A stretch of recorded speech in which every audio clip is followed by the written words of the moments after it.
The stage lights were blinding, the kind that turned the world into a blur of golden shadow, and in the middle of it stood a 16-year-old boy named Eli Parker, holding a second-hand guitar that still carried the sticker from a pawn shop in Tucson.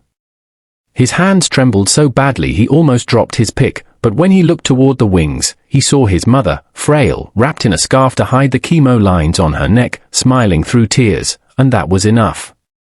The host had just finished his introduction. Next up is a young man with a classic you might know, Hotel California. The audience chuckled softly. Everyone knew that song.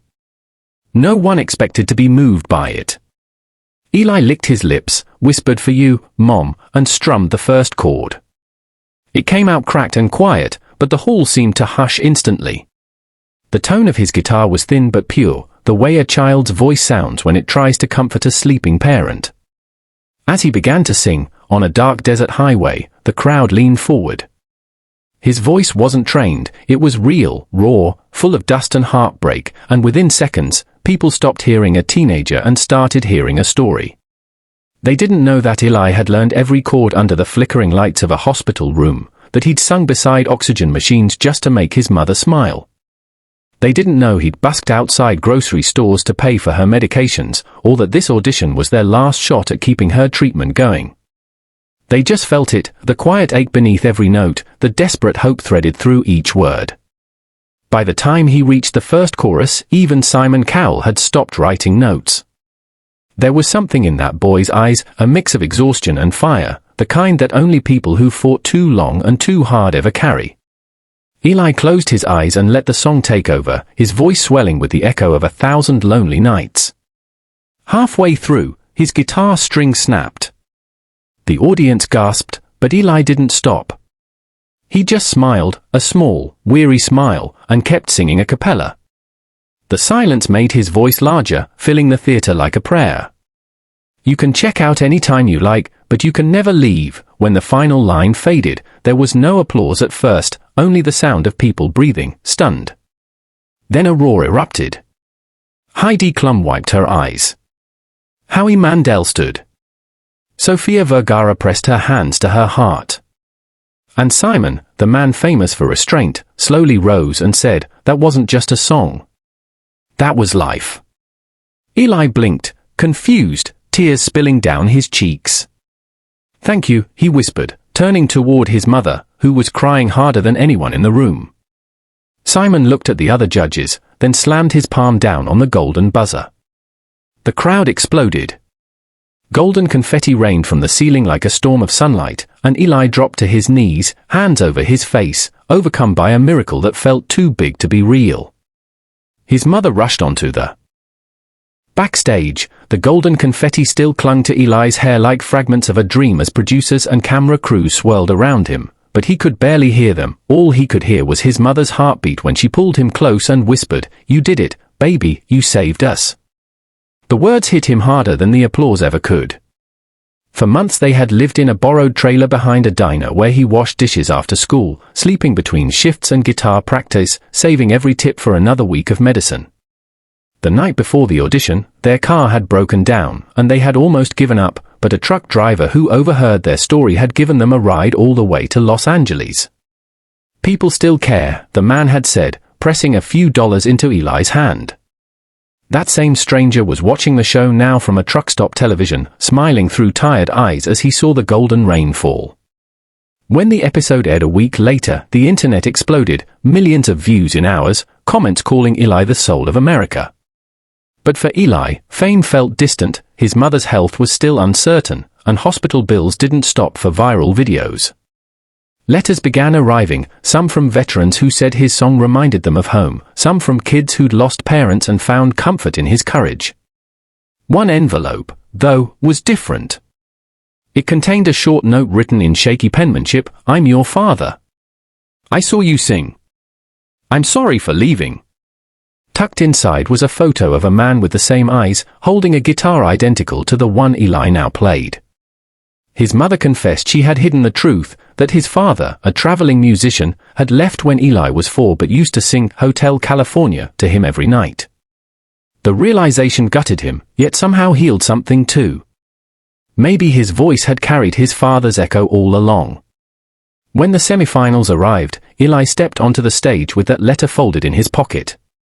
This time he didn't choose a new song, he reimagined the same one, slower, softer, like a conversation between two generations trying to find each other again. Halfway through, the arena screens lit up with a surprise. The producers had found the truck driver and flown him in to sit beside Eli's mother. The crowd gasped as she reached for the man's hand in gratitude. Eli saw them from the corner of his eye, faltered for a second, and then smiled.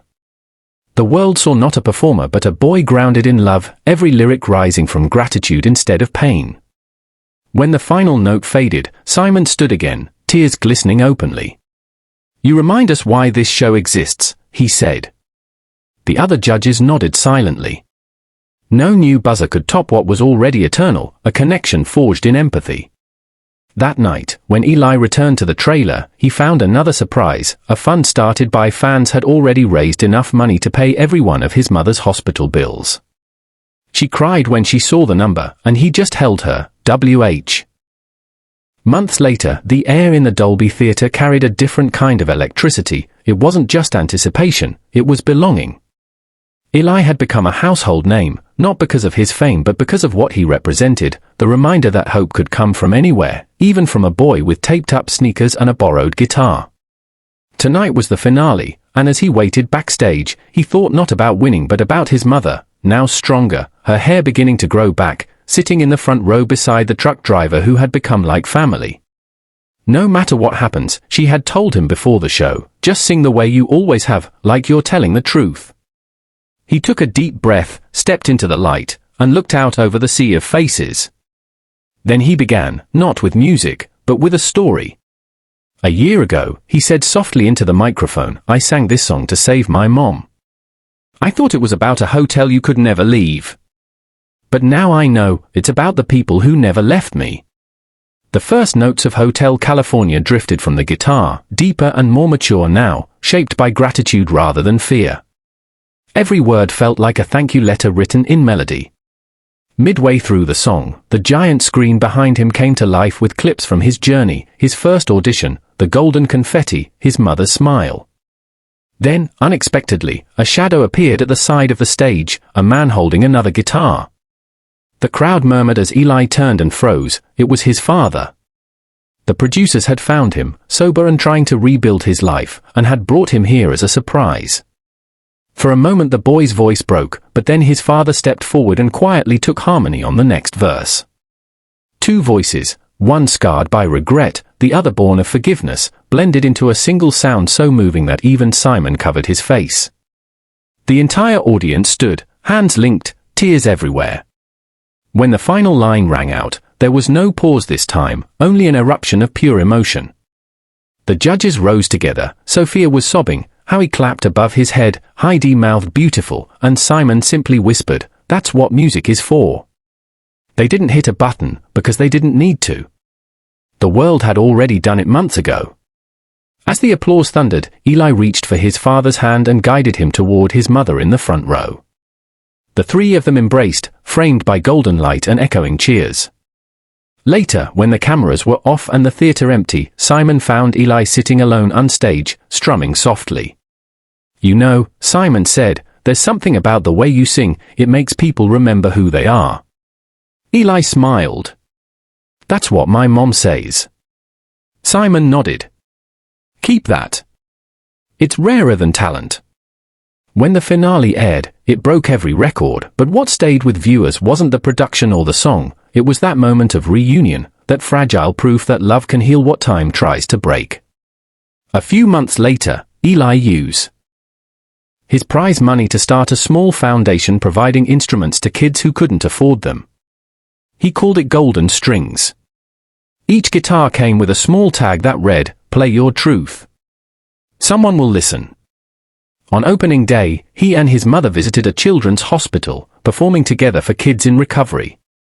The same truck driver, now a volunteer, helped carry in the boxes. When one little girl asked Eli why he always played Hotel California, he laughed softly and said, "Because it reminds me that even when you feel trapped, someone will always open a door." The room went quiet as the children listened, their parents wiping their eyes. That night, back home, Eli placed his old, cracked guitar on the wall, the same one that had carried him from the streets to the stars. He ran his fingers over the scratches, remembering every tear, every late-night prayer, every stranger who had shown kindness when the world felt cold. And then, as if speaking to his younger self, he whispered, "You can check out any time you like, but you never really leave, not if you keep loving the song." Outside, the sky over Los Angeles shimmered with distant city lights, and for the first time, Eli didn't feel small beneath them. He felt infinite, like every broken note he had ever sung had turned into light, carrying the message that had changed his life: compassion never goes unheard.